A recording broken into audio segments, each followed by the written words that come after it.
si paman lagi ngapain tuh? Oh, mau unjuk gigi bisa menyelam tanpa alat bantu ya? Tapi kok bawa bambu dan besi segala sih? Teman-teman di rumah pasti ikutan penasaran dan kepo deh. Loh, kok sekarang bambunya dimasukin ke sela-sela karang sih? Ih, apaan tuh? Bentar, Otan kayak pernah lihat. Walah, ini kan sobat Otan, si Gurita. Masyarakat di Kepulauan Siau, Sulawesi Utara menyebut gurita dengan nama Boboka. Nah, karena gurita suka bersembunyi di lubang karang yang sempit, paman nelayan harus menggunakan bilah bambu untuk menarik sobat Otan ini keluar. Gak semudah dilihat, teman, karena seringkali harus pakai drama tarik-tarikan begini. Sob, bandel juga kamu ya. Ayo, menyerah saja.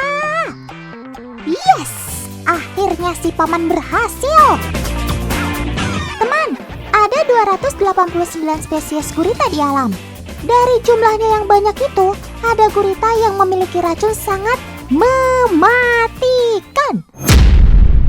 Ini contohnya. Kenalin teman, ini yang namanya Blue Ring Octopus alias gurita cincin biru. Tahu kan asal namanya dari mana? Di sekujur tubuhnya, total berbentuk cincin berwarna biru ini jumlahnya ada 60 teman.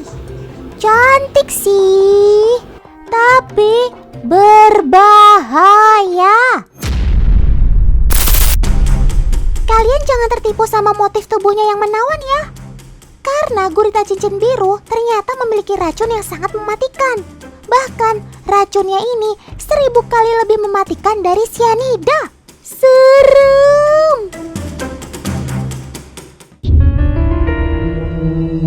Gurita cincin biru memiliki racun yang disebut tetrodotoksin. Menurut penelitian, satu tetesnya saja sanggup membunuh 26 orang dewasa loh hanya dalam tempo 1 menit. Pantas saja kamu mendapat julukan makhluk laut paling mematikan yang ada di planet bumi.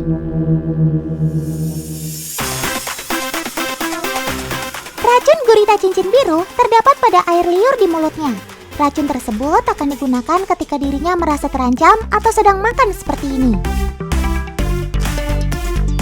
Kepiting, terutama yang berukuran kecil, memang makanan si gurita cincin biru. Gurita akan menyergap si kepiting, selanjutnya dengan mulutnya ia akan menghisap si kepiting. Nah, disinilah racun si gurita berperan. Tujuannya tentu saja untuk melumpuhkan kepiting, terutama meredam serangan capit kepiting yang lumayan tajam. Pertanyaannya, gurita kan nggak punya gigi. Lantas gimana cara menghancurkan cangkang kepitingnya ya? Jadi meski nggak punya gigi, gurita cincin biru sebagaimana gurita lain punya paruh yang tersembunyi di mulut mereka. Paruh mereka ini terbuat dari zat keratin yang berguna untuk menghancurkan cangkang kepiting saat mereka memakannya. Setelah selesai makan, si kepiting akan dikeluarkan kembali seperti ini teman. Wah, wah, wah, tinggal cangkangnya doang. Luar biasa kamu sob.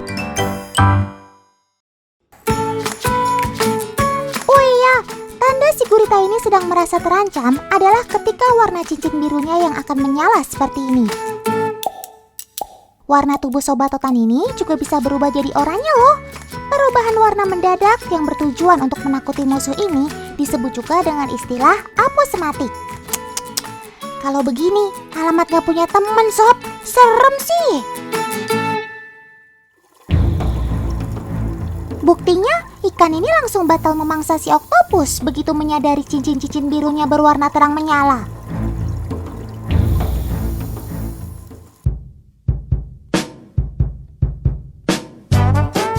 Siapa yang mau Otan traktir? Wah, langsung tunjuk tangan. Traktir makanan berbahan gurita mau nggak? Tenang aja, bukan dari gurita cincin biru. Ingat ya, gurita yang bisa dimakan itu yang seperti paman nelayan buru tadi. Nah, selain gurita, hewan lain yang tergolong moluska atau hewan bertubuh lunak juga bisa teman-teman makan loh. seperti daging bekicot ini. Tuh, menggugah selera banget kan? Otan punya informasi cara mengolah gurita dan daging bekicot nih. Siapin pulpen dan kertas ya, kali aja bisa kalian tiru di rumah. Mumpung lagi di rumah, bisa isi waktu dengan masak bareng bersama anggota keluarga. Jadi, Otan traktirnya kapan-kapan ya.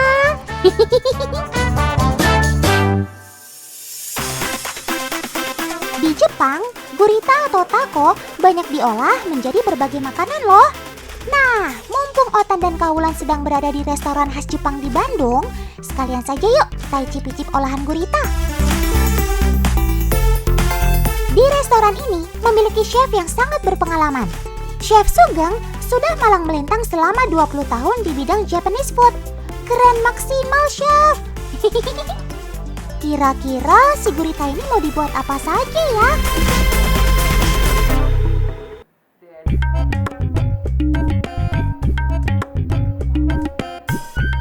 Olahan pertama yang akan kita buat adalah taco sashimi, teman.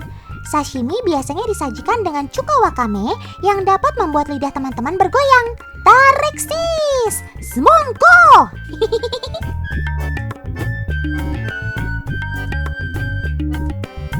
Teman, tekstur daging gurita kenyal, hampir menyerupai cumi.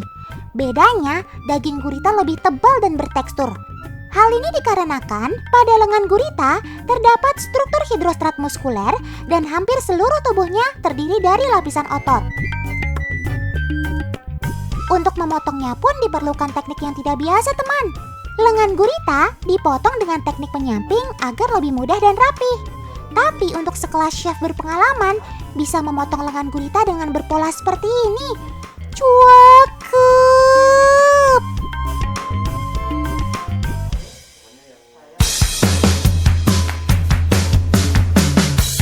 Selain sashimi, ada lagi nih olahan gurita yang tidak kalah populer di masyarakat Indonesia. Ayo, ada yang tahu nggak? Yaps, benar sekali. Olahan tersebut adalah taco sushi. Potongan gurita pada sushi jauh lebih kecil daripada potongan pada sashimi, teman. Hal ini dikarenakan daging gurita akan disajikan bersama nasi dan rumput laut. Dalam sushi, protein bisa didapatkan dari gurita, sedangkan karbohidrat berasal dari nasi. For your information nih teman, protein pada gurita jauh lebih banyak daripada ikan salmon loh. Itulah mengapa nutrisi dalam taco sushi dapat membantu kinerja otak agar lebih fokus. Kaulan, jangan makan semuanya ya, otak kan juga mau.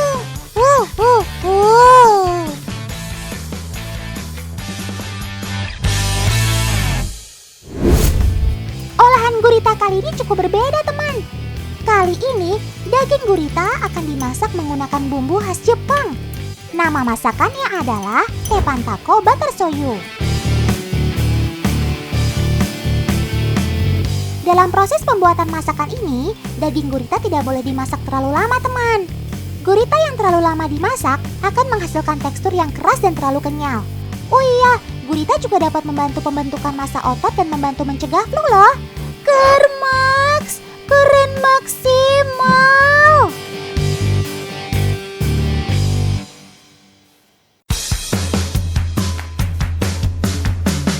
Walau tampilannya kadang bikin geli, tapi jangan salah, Sobat Otan ini bisa jadi bahan pangan kaya gizi loh. Bahkan di negara Prancis, biasa dijadikan olahan hidangan pembuka yang lezat. Namanya escargot. Ini dia nih salah satu restoran yang membuat escargot. Otan dengar-dengar, di negeri asalnya, escargot adalah standar untuk masakan restoran. Kalau escargotnya di restoran itu enak, maka makanan lainnya udah pasti enak. Otan percayakan ke Kak Nurma untuk nanti nyobain escargot di resto ini. Bahan masakannya sudah siap nih. Ada potongan roti, jamur portobello, bekicot, parsley, minyak zaitun, bawang putih, mentega, dan kaldu. Oh iya teman, nggak semua bekicot bisa dijadikan escargot ya. Di Indonesia, jenis yang biasa digunakan adalah jenis Achatina fulica.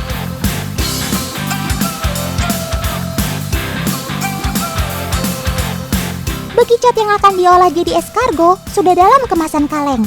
Hanya dagingnya saja, tanpa cangkang.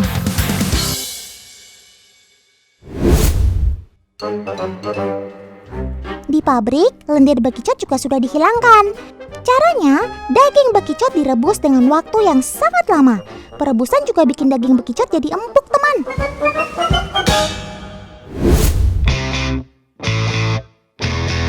Pertama-tama, siapkan dulu bumbunya ya. Iris tipis peterseli dan bawang putih. Sementara itu, panggang jamur dan rotinya.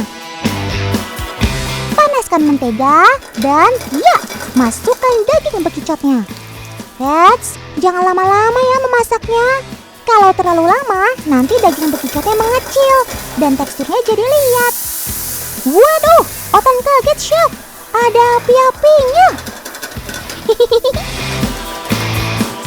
Nah, sudah jadi deh olahan bekicotnya.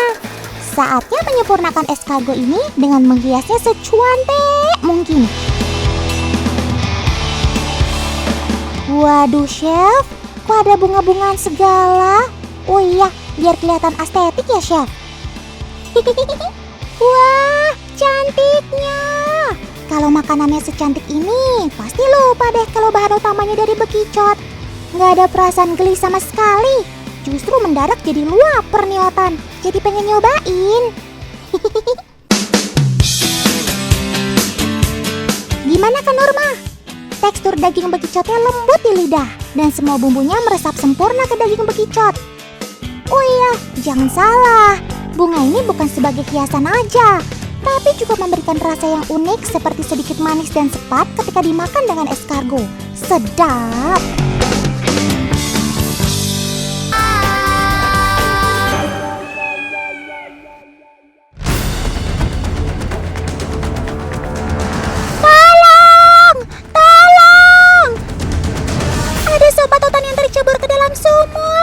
Bagaimana ini? Otan kan gak pandai berenang.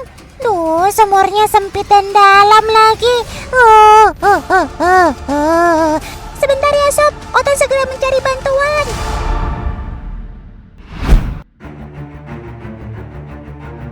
Oh iya, Otan baru ingat. Paman-paman dari Dinas Kebakaran dan Penanggulangan Bencana Kota Bandung kan bisa menyelamatkan Sobat Otan. Dinas Kebakaran dan Penanggulangan Bencana tidak hanya bertugas memadamkan si jago merah saja, teman.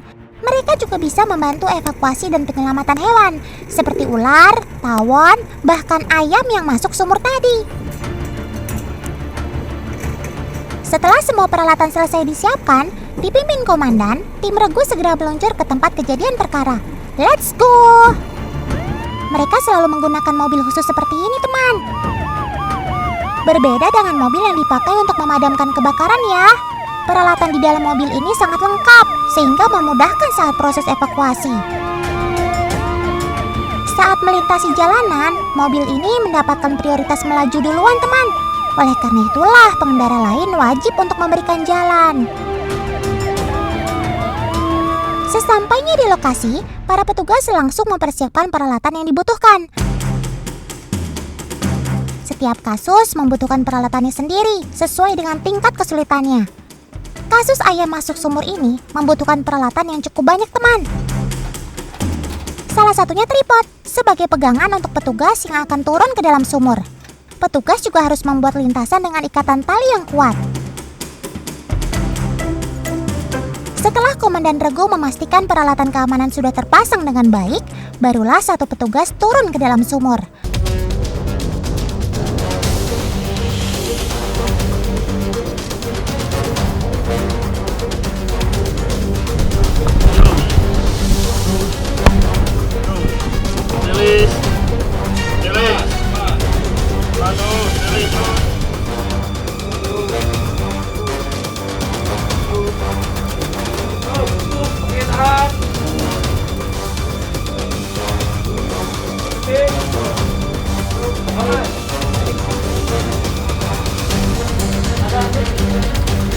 Pada sumur yang dalam, terdapat gas karbon monoksida yang sangat berbahaya. Menghirup gas ini dalam waktu lama bisa menyebabkan kematian. Duh, serem banget. Teknik penyelamatan ke dalam sumur ini biasa disebut vertical rescue, teman. Oh iya, pada dasarnya ayam tidak bisa berenang seperti bebek.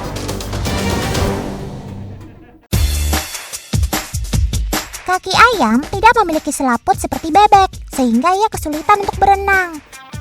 Bulu sobat totan ini juga tidak anti air, sehingga bulu ayam mudah basah jika terkena air, dan itu bikin ia mudah tenggelam, teman.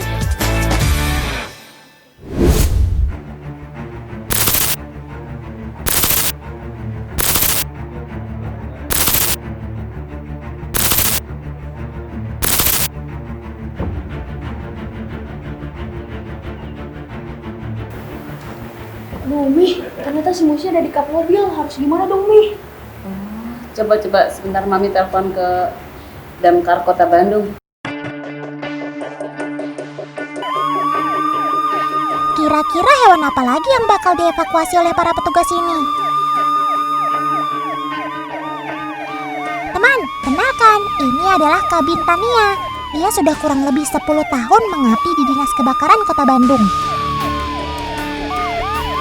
Kabin Tania punya kesempatan yang sama dan setara dengan paman-paman tadi. Mengemudi mobil besar ini bukan halangan untuk Kabin Tania.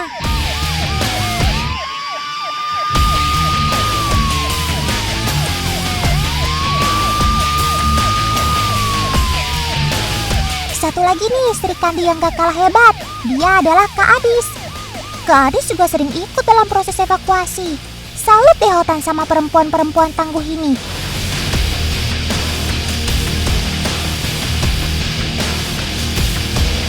Nggak terasa sudah sampai di lokasi kedua nih, teman. Ternyata sobat totan musang yang kali ini akan diselamatkan oleh petugas. Kok bisa sih, Sob? Kamu terjebak di dalam mesin mobil?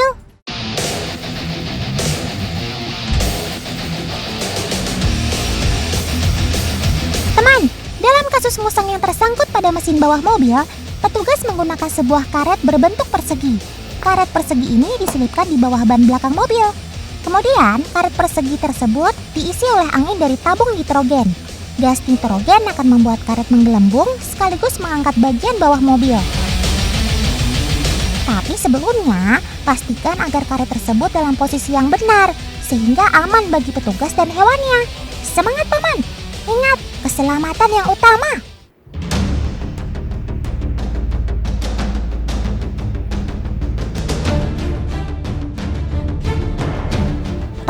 Kasus seperti ini termasuk yang sering terjadi pada hewan peliharaan.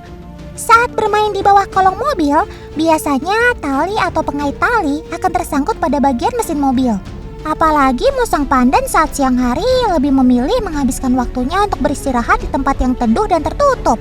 Karena musang lebih aktif saat malam hari, alias nokturnal, teman. Tenang Fahri, si Musi akan baik-baik aja kok. Oh iya, para petugas harus ekstra hati-hati dalam proses evakuasi musang ini. Karena sobat totan ini punya sifat agresif saat merasa terancam. Tentu saja itu berbahaya bagi petugas. Selain itu, musang gampang panik dan stres kalau di sekitarnya ramai seperti ini. Kesabaran dan ketelitian petugaslah dituntut dalam menyelesaikan kasus ini, teman. Syukurlah si musang akhirnya berhasil diselamatkan. Keren maksimal. Loh, Sob, ketemu Fahri kok kamu langsung naik ke punggung sih? Manja banget. Teman, pada dasarnya musang adalah hewan arboreal atau biasa hidup di atas pohon. Jadi jangan heran kalau ia sangat suka berada di pundak manusia. Cuaker.